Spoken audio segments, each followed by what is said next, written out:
Hi everyone, I'm Anand. I'm your Google Cloud facilitator and welcome to the first session on the 30 Days of Cloud campaign.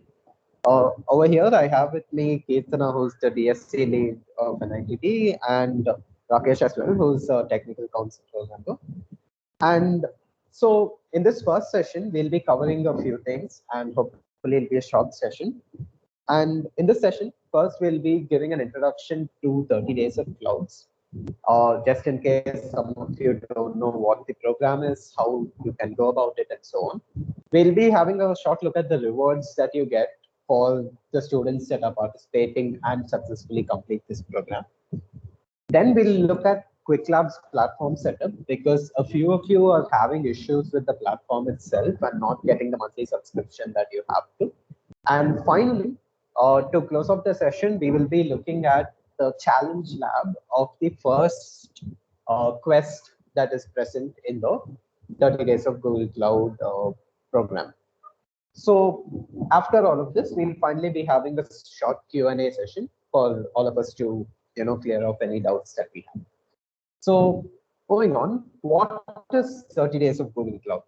So the 30 Days of Google Cloud is a program that will allow you to which will allow you and give you an opportunity to kickstart your career in Google Cloud and to get hands-on practice in the Google Cloud platform. So the Google Cloud platform is what is a very powerful tool that powers everything from Google search, Gmail, YouTube, and also to a lot of enterprises around the world use the same Google Cloud platform as well. So what is 30 Days of Google Cloud? In this 30 Days of Google Cloud, you will be gaining hands-on experience in using the Google Cloud platform.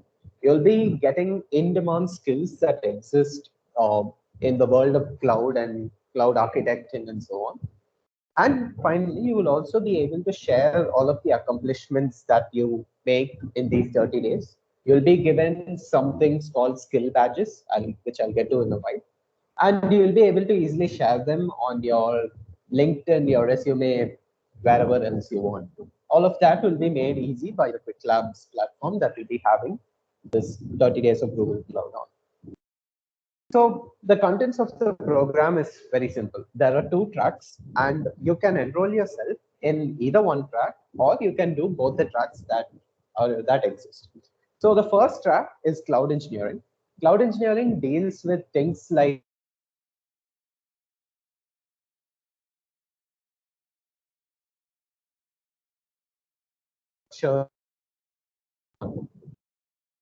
and so on. So cloud engineering can cover everything from like just deploying a simple VM and hosting a service on it to things like deploying Kubernetes on the cloud, as you can see the last quest, Docker files, and so on and on. You'll be learning in the cloud engineering track.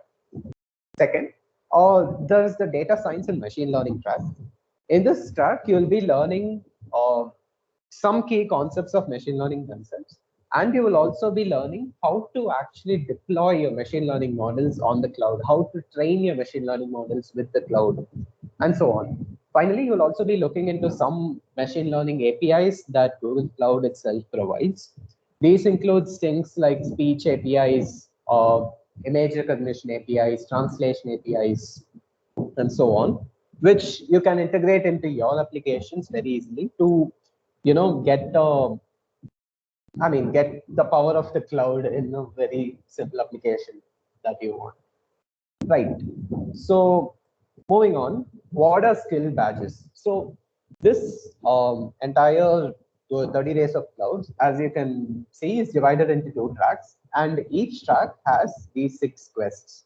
The first quest, getting started, create and manage cloud resources, is actually common between the two labs, as it just goes over the basics of Google Cloud, how to create a instance, how to deploy a small cluster, and so on.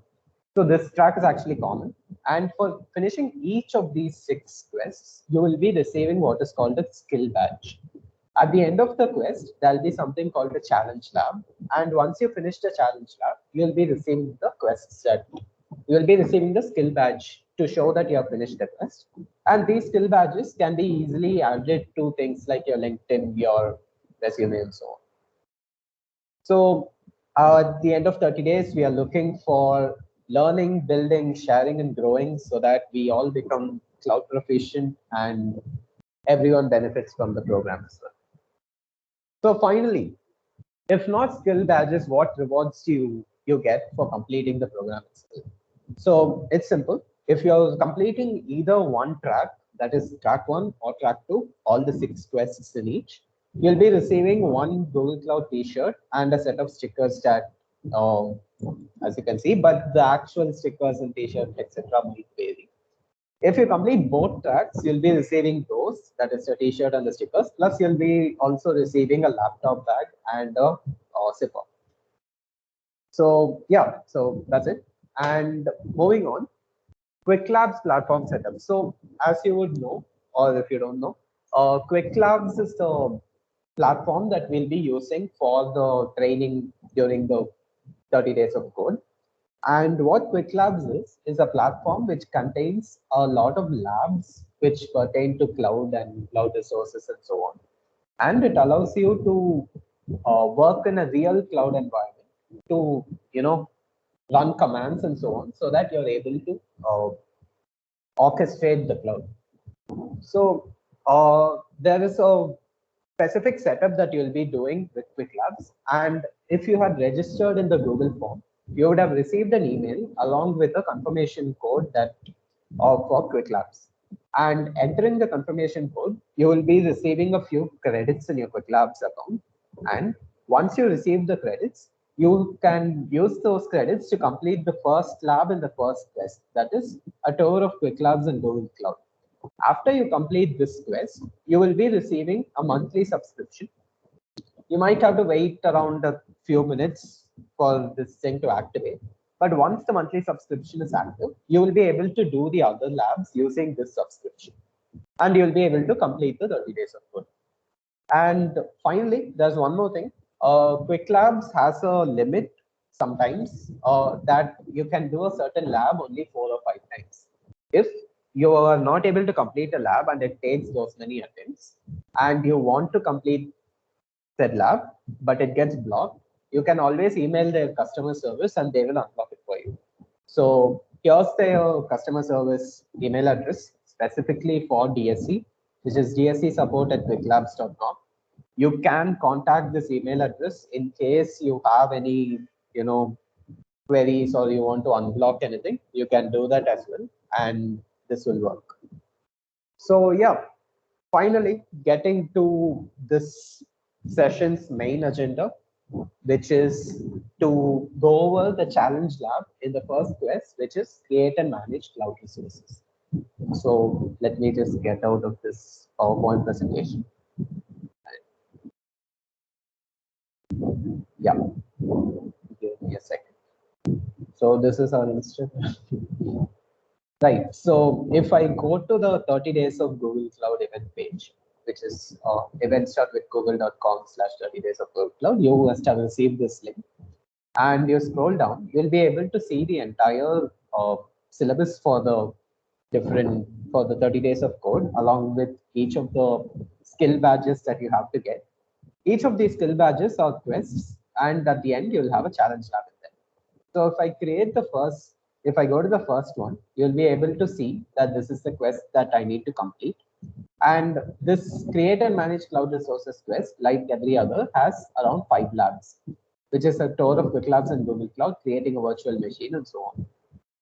This first quest mainly deals with things like creating an instance, just basic things which involve, say, creating an instance, creating a Kubernetes cluster, deploying a simple application on that. And finally, it also deals with setting up and using load balancers on HTTP load balancers in the cloud. Right. So for all of the normal labs, or if you say go into a lab, you will be able to see that the Qwiklabs Teams itself provides detailed instructions on how to proceed with the lab. Just take a minute to load. Yeah. So they'll tell you how to set up your Cloud Shell, log into your Cloud Shell, etc. And then they will also tell you what you need to do in the particular quest itself. they'll give you commands that you have to run and so on. So if you're able to follow these instructions, you will be able to complete all of these labs without any problems. So we wouldn't be going into detail for those labs. And if you do have any doubts, please post them on Discord or anywhere else and we'll get you. If you want some more explanation, in most labs, there are YouTube videos that accompany the lab, as you can see over here on the left. And if you open the video, you'll be getting an explanation on how to, perform this quest or perform this lab and what are the background details that are going on. And you can always, go through these videos to get a clearer idea on what you want. Right. So moving on to finally our challenge lab that we have to solve. So the challenge lab is a bit different from the other labs. That is, in other labs, you'll be given the exact commands that you have to enter and use to solve the challenges in the lab. But in the challenge lab, you wouldn't be given such commands and you wouldn't be spoon-fed about what to exactly do. So you will have to do the lab by yourself, and we will be going through the lab over here in this session just to help you out. And there are also certain quirks that come with the challenge itself. This is because of Qwiklabs and how it's made. So we'll be going over those quirks as well, which will help you finish the challenge labs themselves. Right. So just going over how you start a lab and so on. You can just click the start lab button in the top left to be able to start a lab. And once you click this, it will show you this pop-up. And once you have a monthly subscription, you can click on the use subscription button to start your lab. So once you start a lab, yeah, let me just try this again because Qwiklabs has decided to not start my lab. Oh.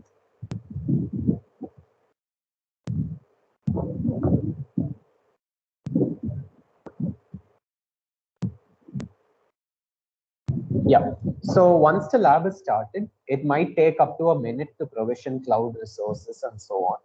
And in that 1 minute, I think we can go over some tricks on how to get the lab running totally. Yeah. So once you log into the Cloud Shell, you'll be able to see something like this. And over here, usually Qwiklabs will tell you to launch the Cloud Shell that exists with the lab, and you'll be executing commands on the Cloud Shell. But sometimes the Cloud Shell doesn't work and it gets stuck on provisioning cloud machine and those steps. So if that happens, I would recommend you to install this thing called the Cloud SDK, which you can just Google Cloud SDK and it will give you this installation page. It, as you can see, is available for all major operating systems. And once you install it, what will happen is you will be given access to the gcloud command in your local machine itself. And with this gcloud command, you can execute the commands in your machine and you wouldn't have to worry about the instance that it creates on the cloud and so on, right? So after your lab has been provisioned, you can log into your lab. So I would do that by clicking this open cloud console button. And once it's done, they have a username password. You enter the same over here and you'll be able to log in. They will tell you to accept a few terms and conditions and whatnot. And once you do that, you'll be able to continue with your lab. So yeah, terms and conditions, agree and continue, right? So once this is done, you'll be able to start the lab itself. So usually what they would recommend you to do is to activate your Cloud Shell like this and use the Cloud Shell over here. And once you do that, like as you can see, it's a bit slow and sometimes it wouldn't work. This step might fail at some point. So what I would recommend is, like I said, using the gcloud SDK on your local machine. And to set it up, it's just a small setup before every lab. So before every lab, all you'll have to do is you'll have to type gcloud or login, right? Once you do this, it'll automatically open a Chrome tab and give you a list of the accounts that you have logged in over here. As you see over here, the account that we need to use is 00F7C, which is this account over here. So if I log in, if I choose this account and click on allow, I will be able to I'm logged in as that user and the shell displays the same. After logging in, I'll have to set the project ID, which I can copy from here, and the command is right there. So it'll be gcloud config set project and the project ID. Once I set this, you will be able to go with the lab, continue with the lab as if you were doing it in the Cloud Shell itself. There is no difference between the two approaches, right? So yeah, getting started. We can see we'll just go through the challenge scenario. It says you have started as a junior cloud engineer for this company and you have to create some resources. But then it says there are some standards that you have to follow. It says create all resources in the default region or zone. But over here, they haven't specified the region or zone, which is very funny. But so if you see, even in task 1, they haven't specified it. But in task 2, they are actually telling us that US East 1B is the default zone, and we'll be setting that as well. So how we set the zone that we want to use is by typing gcloud config set compute/zone, and we can paste the name of the zone, which is US East 1B. Okay, so let me just copy this and paste. Yeah. So similar to the zone, we can also set the region. The region would just be the name of the zone without the last two characters, which would be US East 1. So I just type gcloud config set compute/region US East 1. This would set both my zone and my region, and we can continue with the challenge lab as it is, right? Without worrying about which zone, which region, etc. that we want to, deploy. Second, they are telling us to name stuff as team-resource, but this is just a convention. Unless they specify it, you don't have to use it. Finally, they're also telling us to use cost-effective sizes. That is, if you don't need, say, 4 or 5 VMs, create only how much ever you need. And they're also telling us to use F1 micro for Linux VMs and N1 standard one for Windows or so on VMs. We'll be using only Linux VMs in this lab, so we'll be using F1 micro for all of the instances that we want to create. Right. So first task. The first task of this lab, as you see, is to create a project jump host instance. So essentially over here, we are creating an instance. It says, or name the instance nucleus jump host and use F1 micro. Everything else, it tells us to just use the defaults. So how do we create an instance? So you create an instance by typing gcloud compute. So this means using the compute, and then inside compute, we want instances, right? And we want to create them. So create. So finally, we'll be specifying the name of the instance. So here, if you say you want the format, or if you have any doubts regarding what command to exactly use, I would recommend keeping the SDK open in one tab so that you can refer to the syntax of whatever command you want. Over here, there are all the commands that you show on the left, and under compute, under instances, if I click on create, it will show me gcloud compute instances create, the syntax of the command. So here it says instance name, and the instance name that we need to put in is nucleus jump host as shown over here. So if I just copy this, paste this over here, and then they tell us that the machine type is F1 micro. So if I just type that as well, machine type is F1 hyphen micro, right?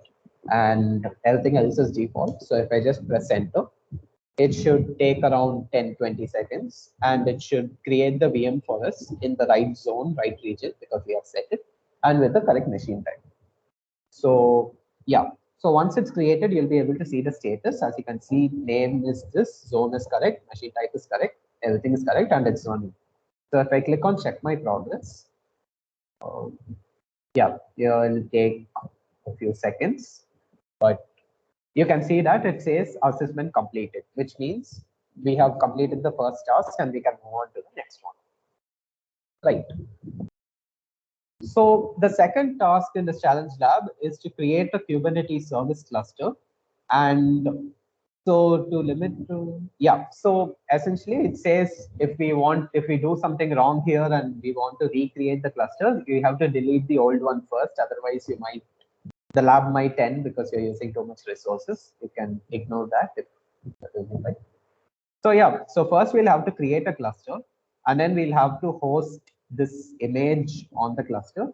And finally, we have to expose the hosted deployment on this port that is given over here. So how do we create a cluster? So to create a cluster, we'll have something called Qcloud containers clusters. So if we go to our documentation, we can again see that there's a Qcloud container under which we have clusters and we have create. So similar to the previous command, we can just type it. So Qcloud container clusters create, and we want the name of the cluster. We can specify anything we want, honestly. So let me just say nucleus cluster, and they're saying use limited resources. So I'm just gonna type, I'm just gonna set number of nodes as 1, right? Because we don't need more resources than that. So this command will actually take a little bit of time to create the cluster. So we can look at something else. So once we create the cluster, we'll need to use this other command called kubectl to be able to operate on the cluster, launch nodes on the cluster, etc. And to use this kubectl, we'll need something called authentication credentials. So how we do that is using this Qcloud clusters command itself. As you can see, there's a command here called get credentials. If you type that command, what will happen is it would fetch the credentials for your cluster. So Qcloud container clusters get credentials, name of the cluster, which in our case is nucleus cluster. It will get the credentials for the running cluster, and it will save it on your machine so that it'll save in this file called kubeconfig. You don't really need to know about it. And after it is saved, you can use this command called kubectl to be able to access that specific cluster in the Google Kubernetes. So let's just wait for this cluster to get created. It may take a minute or 2 minutes or even a bit more, and we'll continue when it gets created. Yeah.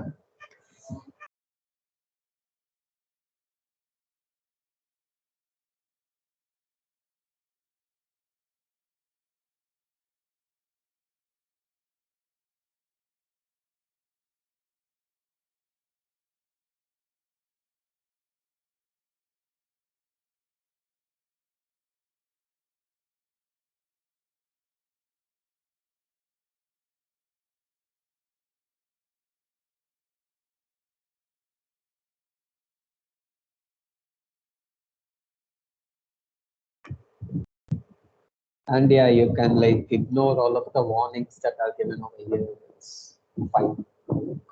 As long as there are no errors in the commands that you're entering, it should be all right to go ahead.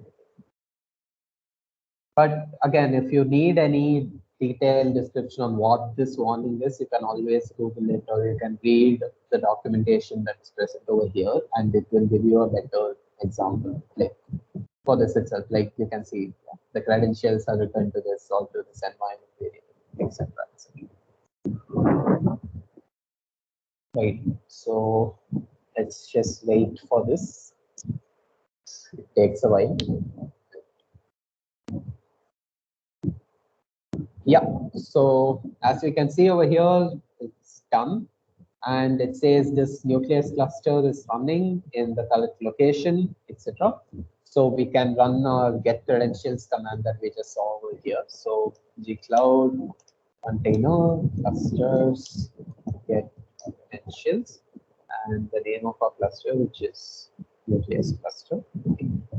If we do this, it would update the cluster that we want, and we'll be able to use kubectl to proceed from here.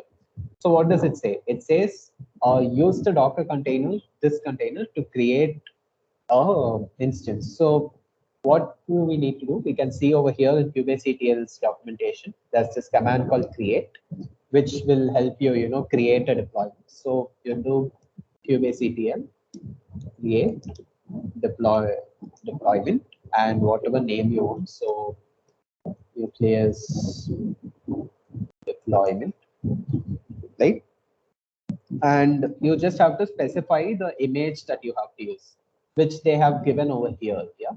So let me just copy this image's name, zero dash dash image space, and paste that.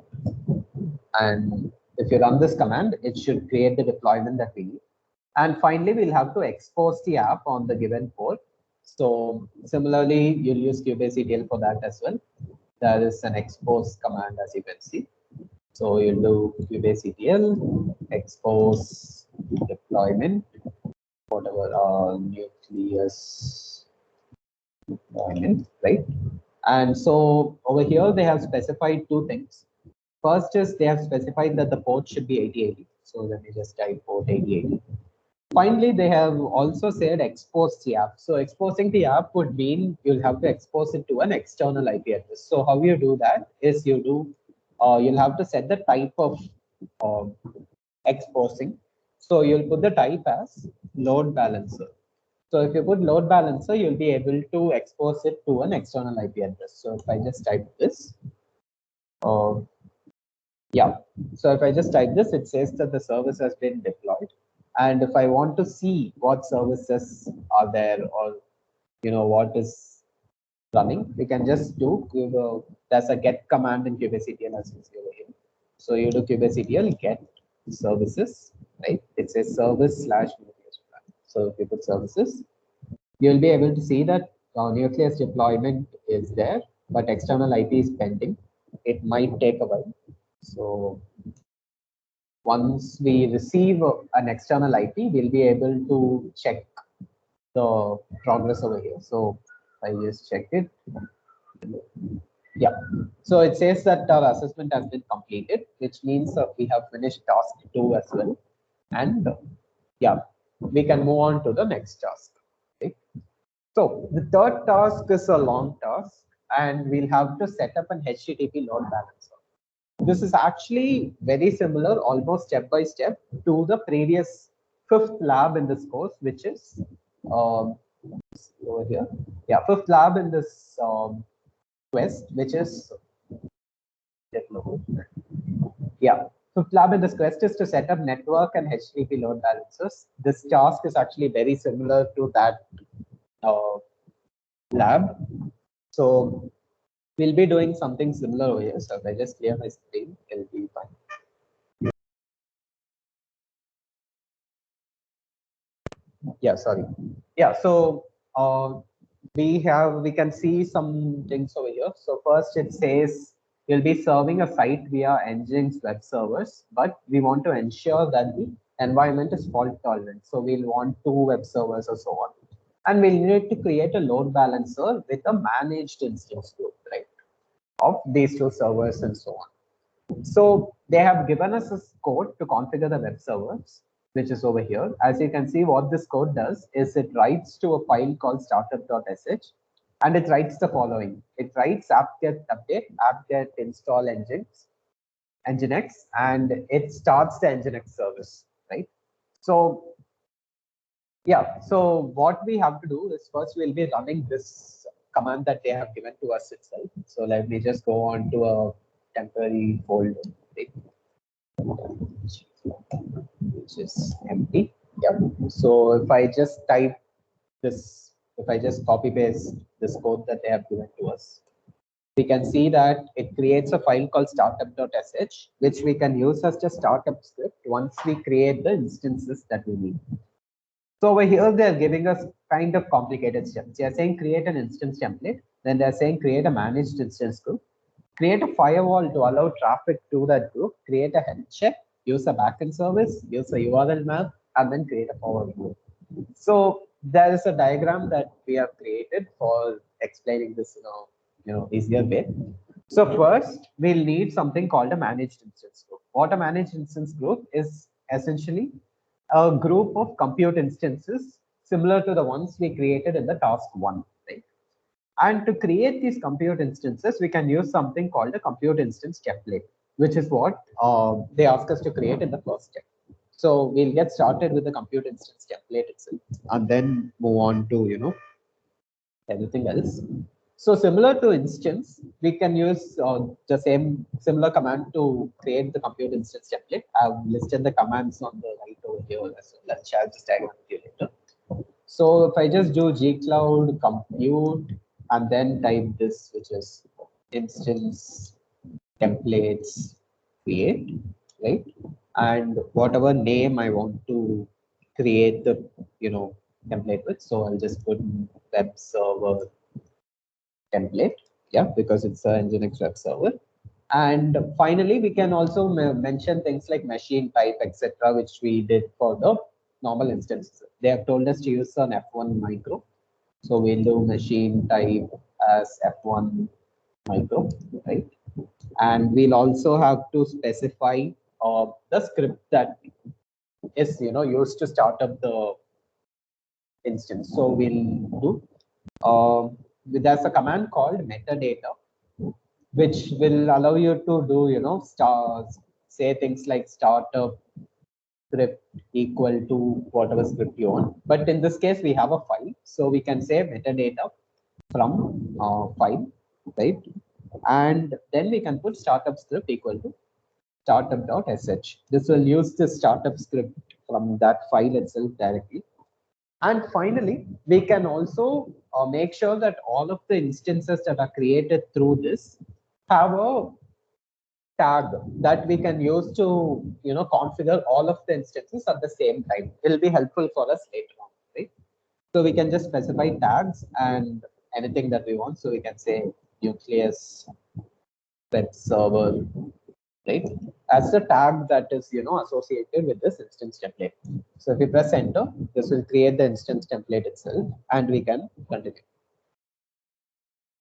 Yeah.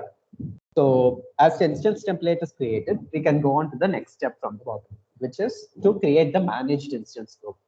So again, as you can see, there's a command to create it, which is instance group manage create. So I'll just go with that. Qwiklabs compute and then groups managed create, right? Whatever name we want. I don't know, we'll just specify web server group. And once we specify this, we can specify some extra details which will help us out later. First is we want to make sure that all of the instances of this group are created using the template we just created, right? 1 second. Sorry, excuse me. Yeah. So once we want to make sure that the instances are created using the template that we just created over here. So how we do that is to specify template, and we'll specify the name of the template, which is web server template, right? So web server template, right? After this, we also want to specify the number of instances in our group.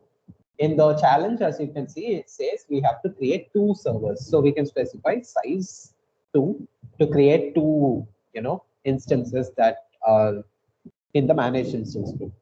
Finally, we can also specify the name of the instances, base name of the instances that we are creating. This is optional, but we can do it just for clarity so that we get proper results. So we'll do base instance, yeah, base instance name, and we can call it whatever we want, web server or anything else. And if we click enter, this command might take a while to create, but it will work. So let this just execute. Yeah, so it says it has created this web server group. It has a target size of 2, which means it'll have 2 instances in it, and it uses this web server template, as the instance template of the group.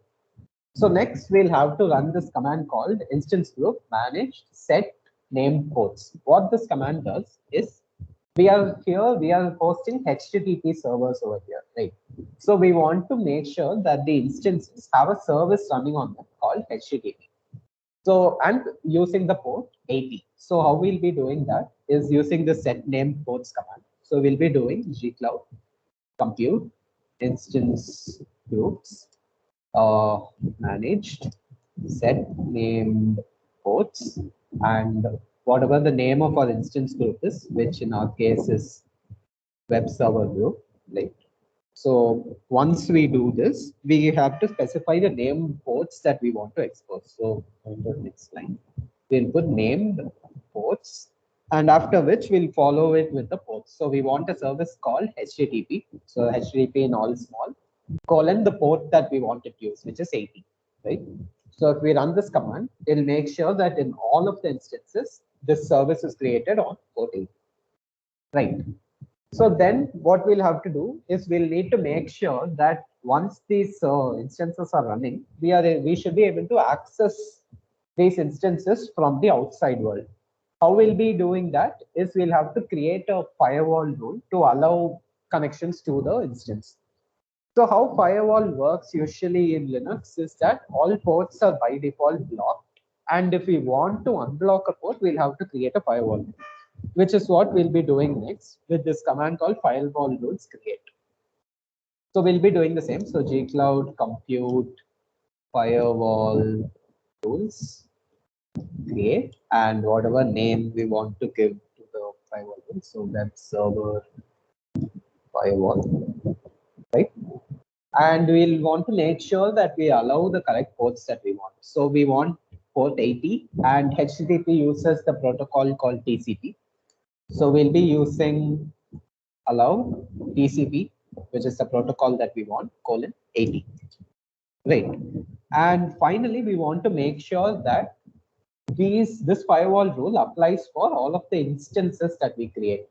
How we'll be doing that is we'll be using this tag that we created previously. So we have this flag called target tags, right? And we'll specify the tag that we use, which is nucleus web server. Right? So we can just copy paste. So what this will do is this will make sure that this firewall rule applies for all of the instances that we create using that template. So if we type this, it should create the firewall rule for us and it should work, right? So after creating this firewall rule, what our task says is we need to have a health check, right? So what a health check is basically when you have a set of instance groups, yeah, you want to make sure that all the instances in the instance group are running. So you'll do that using a health check. What the health check will do is essentially it'll hit up the instances at a 5-minute interval to make sure that they are up and running. If they are not up and running, you can also configure it such that the instance group gets restarted, or the instance group, or the instance, a new instance gets added to the instance group, etc. You can configure all of those things. But right now, we wouldn't be configuring all of that. We'll just be creating the health check alone. So how we'll be doing that is to use this command, which is health checks create. So gcloud compute health checks create, right? And we want a HTTP health check, so HTTP. And so, yeah, so now we'll be specifying the name of the health check that we want, right? So we can call it whatever we want. We can call it a HTTP basic check. Yep, I think this was the name it was called in the previous lab. So we'll just be going with that itself. And we want to make sure that the port that we are using is 80, because 80 is the HTTP port that we have. And finally, we also want to specify one more flag over here. Starting from here, we'll be specifying one more flag, which is global. What this global flag does is the entire point of this, having a proxy, having a registers group, and so on, is so that your servers are available all over the world. So global will make sure that your region is global, and it will create it so that it's accessible from everywhere, and the health check will also be performed from multiple places around the world. So if we health checks, okay, my spelling is wrong. 1 second. Oh wait, no, yeah. Health checks, not hyphen, space. Yeah. So your health check is now been created, and once the health check has been created, we can do the next step, which is to create this backend service. What a backend service is, it's simple. So we have a managed instance group. But how do we know that this managed instance group is actually a web server? We don't. So for that, we have this thing called a backend service, which will make sure that your load balancer or any other URL map, etc., the above, stuff, are able to recognize that this is a web server and it's a backend service so that you can deploy applications. So you create it using this command called backend service create. So you'll do gcloud compute backend service create, right? And you can specify whatever name you want. So I'll just go with web server backend, right? And once you do this, you'll have to specify a few flags. First, we'll need to make sure that the protocol is HTTP, right? So you do it by saying protocol HTTP in all caps. Then we'll want to make sure that the port name that we use is HTTP. So over here, we have created the service called, in the set named ports, we have created the service called HTTP and it listens on port 80, right? So we'll want to specify that over here on the backend service so that the backend service can recognize it. So you'll use port name and you'll use HTTP, which is what we used over there in all small, right? And then we'll specify the health check, as you can see the arrow over here. So the health check is wired through the backend service. So you'll do health checks and you'll specify the name of the health check that we created, which is called HTTP basic check. Yeah, right over here. So if you specify that, and finally we'll also have to specify that the service is going to be global so that it can be accessed from everywhere. So if we run this command, which backend services. This is why I need documentation. Yeah, so if you specify this command, if you run this command, it should create the backend service. It might take, again, this command might take 2 minutes or so because it's a expensive command when it comes to commands. So yeah, we'll wait for that to complete and we are almost there. Yeah, so we have created this. So finally, once we created this backend service, we'll need to add instances to the backend service because it currently doesn't know what VM should it listen to. So we can do that using the add backend command, and we'll want to add this entire managed instance group to this backend service. Yeah. So we'll do that using backend services add backend. So gcloud compute backend services and backend, the name of the backend service that we created, which is web server backend. Yeah. And after this, we'll have to specify the instance group that we want to add. So we'll do instance group, right? That we want to add and the name of the instance group. What did we name our instance group? We called it web server group, right? So we can just add that over here, and we'll also specify that it's a global service that, global backend service that we are adding. So if we run this command, it should add the backend service.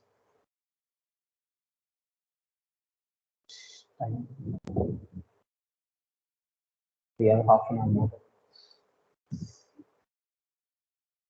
Yeah, so the backends have been added to the backend service itself. So right now we are at this step where we have a backend service. It is connected to this managed instance group. It has a health check to verify if all of the instances are running. And we also have configured a firewall, etc., to make sure that the connection works. So next, what do we have to do? We want to create something called a URL map. So what this URL map will do is it will create a set of URLs to access this backend service, because this backend service has a list of instances and so on. So how do we create that is using this URL maps create. So what this will do is, so gcloud compute URL maps create whatever we want to name it. So usually after create is going to be the name of whatever instance that we want. So we can call it, I don't know, nucleus URL map, right? And Uh, Wait. Can we create? Yeah. Okay, now mind. Sorry, I got confused. Yeah, so where were we? Yeah, so we can create a URL map. So we can call it say web server map, and we just have to specify the backend that it uses. So the backend it uses is the web server backend, right? The backend service that it uses. So what we have to do is we'll have to specify a default service that this URL map points to and paste the web server backend over there. So what this will do is it'll create a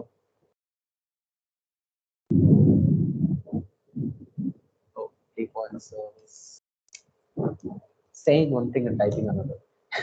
So yeah, it'll create a URL map which is pointing to this web server backend, and we'll be able to access it from there. So finally, what this URL map is it's a set of URLs. So what do we want to do finally? We'll want to make sure that all of these URLs are accessible from one URL using a load balancer. That's the entire point of this exercise. So how do we do that? Is by using this command called target HTTP proxies create, which is what they're saying over here. They're saying create a URL map and then target the HTTP proxy to route requests to the URL map that we have created, right? So how we would be doing that is by typing Qcloud compute target HTTP proxies create. You can call it whatever we want. Let's call it our HTTP load balancer proxy, right? And we have to just specify the URL map that we have pointed to. So it will be URL map and the name of the URL map that we just created, which is web server map, right?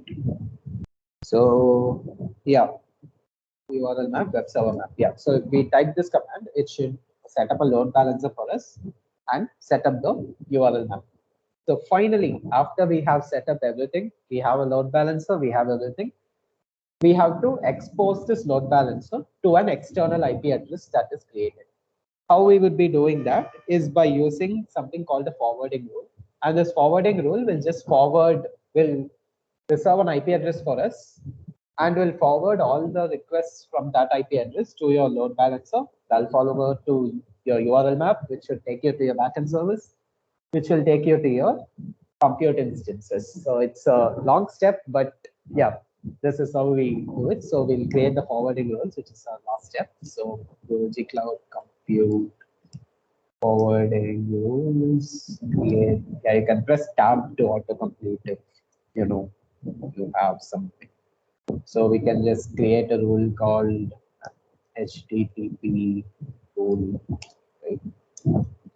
And so what we have to specify over here is we need to specify where to target it. So you'll put target HTTP proxy as the name of the one that we just created, which is your HTTP load balancer proxy, right? And we also have to specify what ports do we need to expose over here, which is again just 80. And we'll also have to specify that it's a global IP address that is assigned to us so that it's accessible from everywhere. So if we specify this, it should create a forwarding rule for us. And finally, if we now type say Gcloud compute, we are done over here. I'm just saying forwarding rules list. It should list all the rules. So there are two rules over here. First is the HTTP rule, which is the one we just created. But what is this one? This one is actually the Kubernetes cluster that we deployed in task 2. So you can actually copy that second IP and go to port 8080 because if you remember, that's where we deployed it. And if you go to 8080, it shows that it's hello world. It's the nucleus deployment that we created, the Kubernetes cluster. So yeah, for the first IP address, which is what we are currently interested in right now, we can just go to that IP. Right now it says 404. This might take, I don't know, 2 to 3 minutes to actually set up all of the forwarding rules, the proxy, and so on. So we'll just wait for 2 to 3 minutes and then continue. That's fine.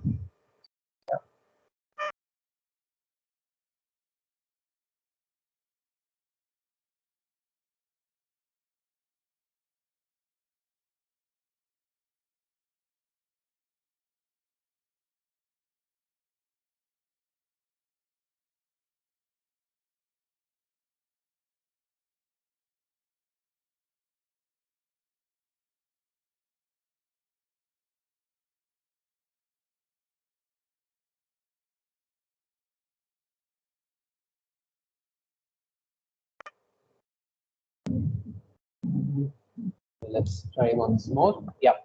So as you can see, we are connected to the server that we created. If you remember, web server was the base instance name that we used in the command. And this is a set of random characters that Google Cloud generates because you have multiple instances. So if I reload this enough times, I should be able to hit up the other server as well, but it's not, it might take a while. So what this does is it routes you to the nearest location to you so that, automatically everybody is able to access it from everywhere in the world. So sometimes it might not, take you to the other server at all, which is fine. That's not our goal. So once we are done with all of this, we can finally click on check my progress and it should hopefully mark our lab as completed. Yep. And we have completed our assessment. And if we go to your score, it says everything is full, 100 out of 100. And let me just try to get another server. Okay, it doesn't go. Yeah, fine. So we can, if you want to see all of the servers that you have created, etc., you can also look at it from your Google Cloud Console. Go to Compute Engines, Instance Groups. You'll be able to see the group you created in the terminal. Yeah, and give it a second. Yeah, so there's the web server group that you created. And inside this, there are two servers. This GRGJ was the one we were hitting up. But apart from this, there's also another server which has this external IP, but we were never able to access it. But if you go to the IP itself, obviously you'll be able to access it. So everything works, and this is how you finish that challenge. And once you have scored a full, you can end the lab. It should, yeah. If you have entered a lab, you should be, I've already finished the lab. So yeah, you should be able to do things like you'll be getting the skill badge and so on. And that's about it for this. So once you finish everything, it should, tell you things like congrats, you have already earned the badge and so on. And you'll be able to share this badge, put it in your public URL, etc. So finally, just some setup that we can revert, from what we did just to, clean up your console if you want to. This is optional. You can type gcloud config unset whatever we set previously, which is compute/zone. You can unset compute/region, because different labs have different zones and regions that they require. And you can also unset the project ID that you set. Yeah. Again, if you set it while starting the next lab, it will automatically override it. This step is unnecessary, but you can do it. And finally, you can also revoke the login that you did in your lab, so that you can just do gcloud auth and revoke. It will revoke it, and it will give you a clean slate at the end of it. So this account is no longer in my PCs. Yeah. I guess that's about it for the demo. If you guys have any doubts or questions, you can, let us know on Discord. You can let us know on DMs. Everything's fine. And I will obviously be sharing all of the links, the SDK links, the installation links, and this diagram, the commands that I've typed. I will be sharing them, and you'll get it. So yeah, that's about it, I guess.